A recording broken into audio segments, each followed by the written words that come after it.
Back when you all used to bop OT, when the vibes were unmatched, knife crime rates were rising, but the answer to all our problems was a cool tropical sun exotic.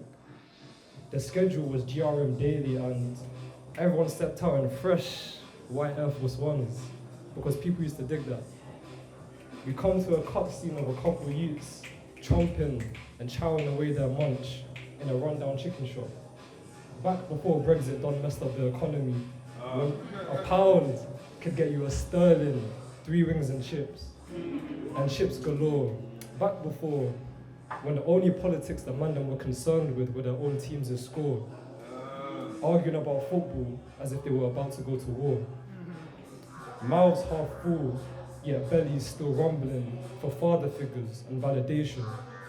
Yet to reach manhood, yet still doing everything they can to dodge emasculation. Like birds of a feather, the trio flocked together over the east side of the city, where it's pride and deference never. They leave the shop now, and as the camera scopes the scene, it is bleak, for there's not a single role model to be seen. The concrete jungle, they call it, where one just happens to be in the wrong place at the wrong time, making their way through the wilderness, the horizon crowded with skyscrapers and council estates both fighting for their place, survival of the fittest, but it seems as though gentrification is winning this race. To the naked eye, these were mere boys, on their way back from school, hoodies over blazers, untucked shirts, and barely any hair on their chins. Gyal, PlayStation, and the beautiful game was all they ever talked about.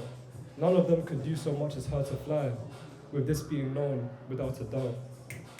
The three of them had been the best of friends, ever since their paths crossed that fateful day. First day of school, kicking ball in the playground, then coincidentally going home the same way. Brothers with different mothers, good kids at heart, but forced to grow up where the odds are stacked against you from the very start. The camera continues to follow them as they turn the corner, passing this one girl, voluptuous to say the least. On point edges and slicked back hair got them all gasped and giggling from the moment they saw her. The boys have met with a familiar face, their classmate, who has been led astray into the depths of sin after falling from grace. We need not disclose the actions of this boy. How can we judge him when his elders groomed him, playing with him as if he were a toy? This boy, he wreaked havoc and gave everyone hell, with no one knowing that hell was what he was living through. He walked around with his head held high and his trousers sagging low, his lungs dark, pockets full, and self-esteem was broken as his home. His peers either feared him or hated him, and with our trio it was the latter.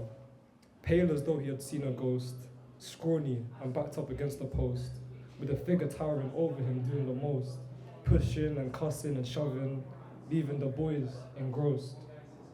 Zooming in for a better view, the camera gets an enhanced focus into the sheer mockery to which their classmate had no defense.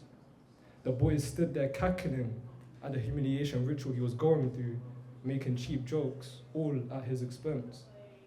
The boy catches a glimpse of them, and by this point he had already made up his mind. All he's seen is red, looking to get his vengeance on the first one of them he could find.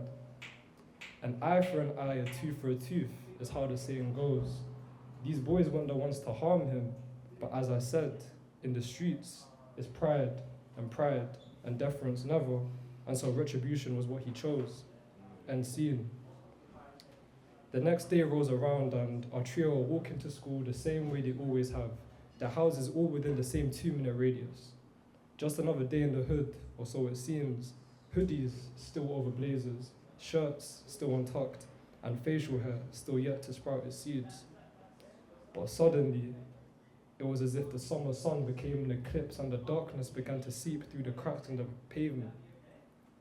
The camera blurs, the atmosphere began to reek of toxic masculinity. It became loud, a blitz, the shouts of fury and cries of anguish drowning out the sound of blood trickling down the side of his hoodie, as life quietly left his eyes.